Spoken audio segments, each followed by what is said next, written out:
Doctor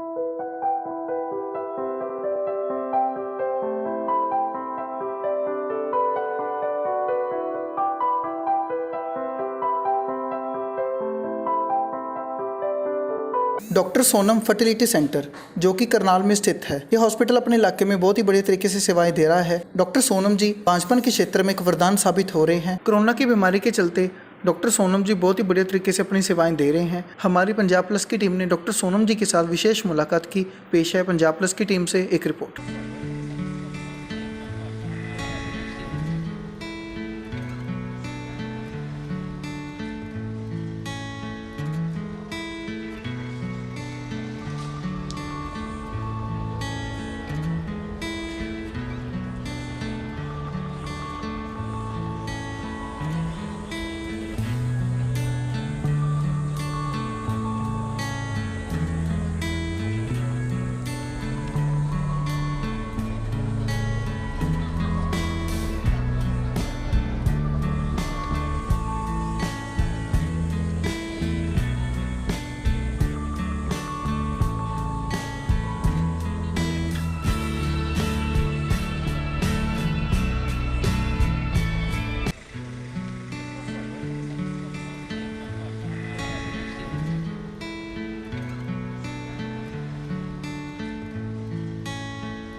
दर्शकों, Punjab plus channel में आपका स्वागत है।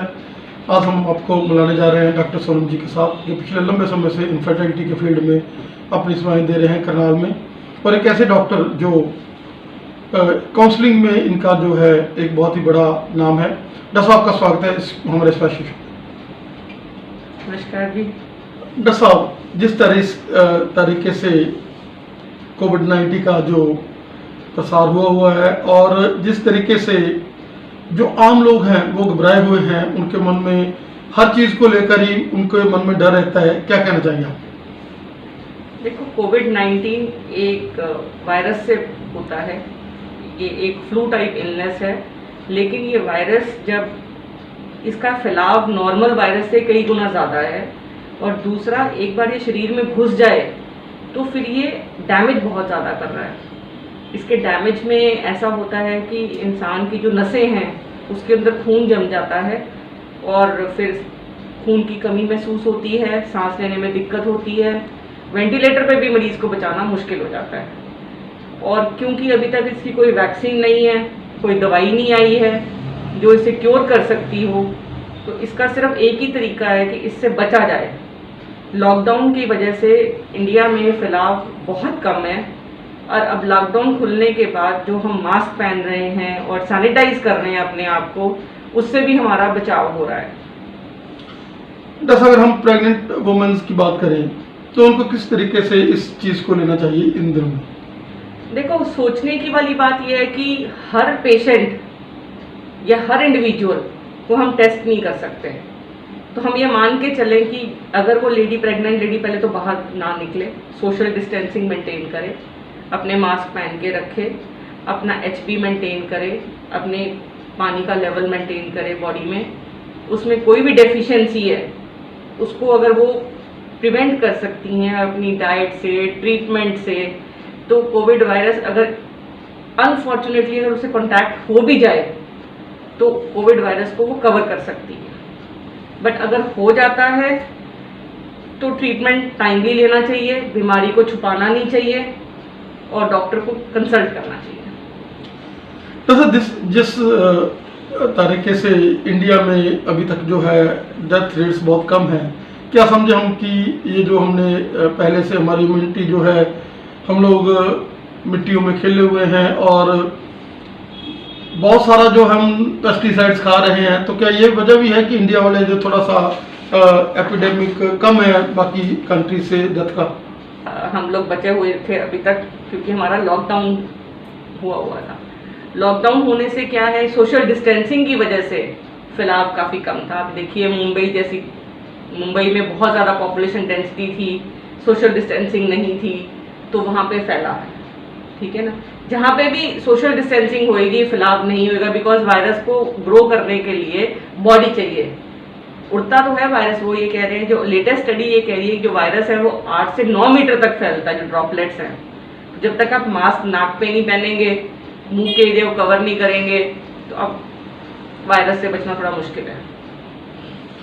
डॉक्टर साहब, जिस तरीके से जो आम पॉपुलेशन हम लोग देख रहे हैं, अभी लॉकडाउन खुला है तो लोग खुशी में थोड़ा सा झूम रहे हैं और सोशल डिस्टेंसिंग जो उसको बिल्कुल ही वो किनारे पे रख रहे हैं और कहते हैं हमें वायरस, हमें ये जो है कोविड-19 है, जो हमें कोरोना कुछ नहीं कहता, मतलब ऐसा उनके मन में धारणाएं हैं।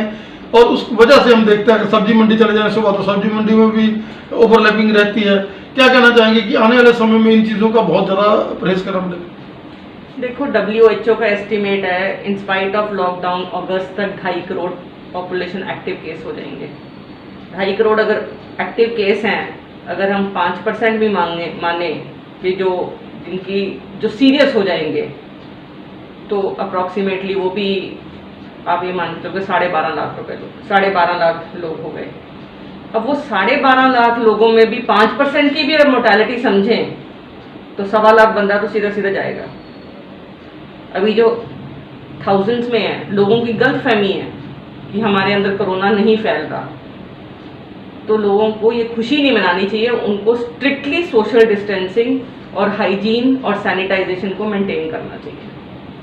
डॉक्टर, जैसे स्कूल्स कॉलेज की हम बात कर रहे हैं, अभी जून का महीना है जो वो शुरू होने वाला है और लोग भी घरों में बैठकर थोड़ा अब उब से चुके हैं, तो ऐसी स्थिति में जैसे मोदी जी भी चाह रहे हैं कि अब थोड़ा लॉकडाउन को रिलैक्स कर दिया जाए, क्या सोचते हैं कि अगर लॉकडाउन भी रिलैक्स होता है तो हम लोगों को खुद को जो है ऐसी अपनी माइंड सेटअप बनाना पड़ेगा कि कोरोना के साथ ही रहना है?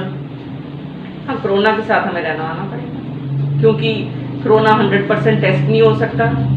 90% पेशेंट्स ऐसे होंगे जिनमें कोरोना होगा लेकिन कोई सिम्टम नहीं होगा। वो जो पेशेंट्स हैं वो टिकिंग बॉम्ब है। अगर आप अपनी प्रिकॉशंस नहीं लेंगे, अपनी सोशल डिस्टेंसिंग मेंटेन नहीं करेंगे, अपनी सैनिटाइजेशन नहीं करेंगे, तो वायरस जिनमें भी घुसेगा सब में 90% तो ठीक ही रहेंगे। जो 10% होंगे उनमें से सीरियस कौन होगा, वो कोई भी हो सकता है। तो बेटर है कि वायरस से बचा जाए। डॉक्टर सोनम जी, आप हमेशा पंजाब प्लस के साथ अटैच रहते हैं और आज भी आपने हमें कीमती समय दिया, हम इसके लिए आपके धन्यवाद करते हैं। और इसके साथ हम आपसे ये बात पूछना चाहते हैं कि पीसीओडी जो है उसका भी अक्रंस बहुत ज़्यादा ही बढ़ रहा है, उसके बारे में क्या कहना चाहिए? देखो, पीसीओडी एक लाइफस्टाइल डिसऑर्डर है। हमारा जो जीने का तरीका, हमारा जो खान पान है, जो रहन सहन है और प्लस पेस्टिसाइड्स, इन सब का रोल आएगा पीसीओडी के अंदर। तो पीसीओडी तो अपने लाइफस्टाइल, खान पान और रहन सहन के तरीके से अगर हम चेंज कर लेते हैं तो पीसीओडी कंट्रोल हो जाता है। और अगर डॉक्टर साहब हो ही जाए तो फिर आप डॉक्टर जो है इस चीज़ के लिए बैठे हैं, उसके बारे में क्या कहना चाहेंगे? देखो, पीसीओडी 2 तरीके से होता है। एक पेशेंट्स मोटे होते हैं और एक पतले मरीज होते हैं। जो मोटे मरीज हैं वो लाइफस्टाइल डिसऑर्डर है उनके लिए, जैसे जैसे वो वजन कम करेंगे उनकी पीसीओडी ठीक होती चली जाएगी। जो पतले मरीज हैं उनमें ज़्यादा रोल है डॉक्टर का, बिकॉज वो एक मेटाबॉलिक डिजीज़ है, उनमें हार्मोन्स के अप डाउन होते हैं। वो जो हार्मोन्स की चेंजेस हैं उसको हम मैनेज करते हैं दवाइयों से। अच्छा, इनफर्टिलिटी की बात करें तो इंडिया में अब इनफर्टिलिटी का जो किसी समय पर अभिशाप माना जाता था, तो अभी आप डॉक्टर्स ने नई टेक्निक्स के साथ जो है लोगों को निजात दे दी है। अगर हम मेल इनफर्टिलिटी की बात करें, मेल इनफर्टिलिटी बहुत ज़्यादा बढ़ी है, उसके क्या कारण? सर, मेल इनफर्टिलिटी के कारण भी वही हैं जो फीमेल इनफर्टिलिटी में, पर मेल इनफर्टिलिटी के कारण अब ज़्यादा है बिकॉज सबसे कॉमन कारण है कि शादी लेट है, स्ट्रेस है, इन्फेक्शन है, और जो पेशेंट्स हैं वो जो ज़्यादा जो मोबाइल यूजेज है, लैपटॉप्स हैं, और पेस्टिसाइड्स हैं, केमिकल्स हैं जो हमारे खाने में हैं, फ्रोज़न फूड्स हैं हमारे, और जो डाइट है जो नॉर्मली बॉडी को नहीं चाहिए और वो हम ले रहे हैं, तो वो स्पर्म एक बहुत ही डेलिकेट सेल है, वो डैमेज हो जाता है। हाँ, जैसा क्या कहना चाहेंगे कि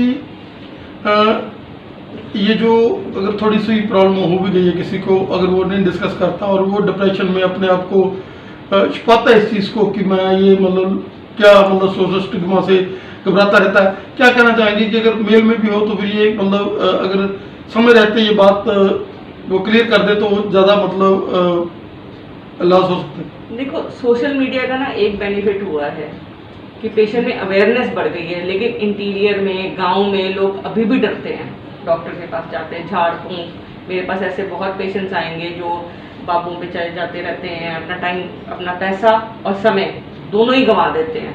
इससे अच्छा है कि वो बाबुओं पे भी चले जाएं, साथ साथ अपना डॉक्टर से भी इलाज कराएं। और एक बार डॉक्टर जो उनको इलाज देता है, अगर वो सही दिशा में चलेगा तो उनको बहुत जल्दी प्रेगनेंसी हो जाती है। जैसे कई बार लोग जो है वो हर तरह के मेथड्स अपना कर हर बार IVF करवा कर 2-4 बार करवा कर और फिर भी वो मतलब थोड़ा सा थक हार कर बैठ जाते हैं, लेकिन जैसे आपके सेंटर में बहुत ही ऐसे कपल जो 50+ हैं उनको भी आप कंसीव करा चुके हैं, उसके बारे में हमें बताएं। IVF का सक्सेस रेट इस चीज़ पर डिपेंड करेगा कि हम पेशेंट पे कितनी मेहनत करते हैं। It is just like that कि जितना कॉम्प्लिकेटेड पेशेंट होगा उस पर उतना ही मेहनत करनी पड़ती है, इंडिविजुअलाइज करना पड़ता है उसका ट्रीटमेंट। ये नहीं कि पेशेंट आया और डायरेक्टली हमने IVF कर दिया उसका। बहुत सारे पेशेंट्स ऐसे हैं जो बिना IVF के भी कंसीव कर जाते हैं। 50+ वालों में दिक्कत ये होती है कि उनके एग्स नहीं बन रहे होते, तो उनके लिए डोनर एग्स लिए जाते हैं और उनको प्रेगनेंसी कंसीव कराई जाती है। उनके लिए IVF करवाना कंपलसरी है, लेकिन not all patients will require IVF। ऐसे बहुत सारे पेशेंट्स हैं जिनको अगर टाइमली उनका इन्वेस्टिगेशन टाइम से हो जाए और उनकी जो ट्रीटमेंट रहता है, something called as fertility enhancing surgery, जो लैप्रोस्कोपी और हिस्टेरोस्कोपी कंबाइंड सर्जरी होती है लेडी की, और अगर हस्बैंड में भी दिक्कत है तो उसके भी टेस्ट करके ट्रीटमेंट्स हैं, दवाइयाँ हैं, जिससे उनके काउंट्स नॉर्मल आ जाते हैं, तो पेशेंट्स अपने आप कंसीव कर जाते हैं। जैसा आपके सेंटर में जो सोने पे सुहागा, अगर हम बात करेंगे डॉक्टर सचदेवा जी की, कि जो कि पिछले लंबे समय से अपनी सेवाएं दे रहे हैं लेप्रोस्कोपी के फील्ड में, क्या ये भी एक आपका एक प्लस पॉइंट रहता है कि आपके पास ये दोनों चीज़ें हैं? एक आप खुद है, आप पुराना जो इनफर्टिलिटी का ट्रीटमेंट दे रहे हैं और उसके साथ ये टेक्निक्स आपके पास और नई नई मशीन्स आपके साथ अवेलेबल है। डेफिनेटली एक पेशेंट को कंसीव कराने के लिए जो भी इलाज चाहिए वो एक छत के नीचे हमारे हॉस्पिटल में मिलता है। इन्वेस्टिगेशन लेके और ट्रीटमेंट लेके, जहाँ से ट्रीटमेंट में बेसिक ट्रीटमेंट बिल्कुल जिसमें सिर्फ मेडिसिन दी जाती हैं, नेक्स्ट ट्रीटमेंट विल भी जिसमें IUI करा जाता है, और उसके बाद अगर उसको सर्जरी की जरूरत है, सपोज उसमें कोई गांठ है, कोई पॉलिप है, कोई फाइब्रॉइड है, बच्चेदानी के अंदर कोई जाला है या रसौली है कोई, उस सबको निकाला जाता है। अगर हस्बैंड में कोई दिक्कत है, सपोज वेरिकोसील है, हस्बैंड की नसें फूली हुई हैं, कोई हर्निया है, हाइड्रोसील है, इन सब का इलाज किया जाता है और उसके बाद इनको कंसीव कराया जाता है। अगर सारा कुछ करने के बावजूद भी पेशेंट कंसीव नहीं करता तो फिर हमारे पास IVF है। IVF के साथ साथ हमारे पास दूसरे प्रोसीजर्स हैं, जैसे ICSI में क्या करते हैं, हम स्पर्म्स बॉडी से लेके डायरेक्ट सेल के अंदर डालते हैं। बॉडी से जो सेल्स लेने, जैसे टीसा पीसा के बाहर नहीं आते स्पर्म्स, अंडेदानी से ही निकाल लिए जाते हैं सुई द्वारा, और फिर उससे बच्चा बना के बच्चेदानी के अंदर रखा जाता है। प्लस हम एक्सटेंडेड कल्चर करते हैं, Day 5 कल्चर करते हैं, ब्लास्टोसिस्ट कल्चर करते हैं, जिसका result as good as 70 to 80% आ जाता है फर्स्ट अटेम्प्ट में। जैसा आपका हॉस्पिटल जो हमेशा कैंप्स के लिए भी मशहूर है और आप हमेशा लोगों को एक फ्री सलाह मशवरा का जो है वो अवेलेबल कराते हैं फैसिलिटी, उसके बारे में क्या कहना चाहेंगे? हुएवर अप्रोचेज में जो भी मुझे अप्रोच करता है कि मेरी सेवाएं चाहिए हैं और सेवा का I keep a certain time, और हम ज़रूर कैंप्स लगाते हैं, चाहे वो कैंसर अवेयरनेस का कैंप हो, चाहे वो इनफर्टिलिटी का कैंप हो, चाहे वो प्रेग्नेंट लेडी का कैंप हो, वो समय से समय हम टाइम टू टाइम लगाते रहते हैं। जैसा आपने इस लॉकडाउन में भी इतना टाइम दिया, आपका बहुत बहुत धन्यवाद।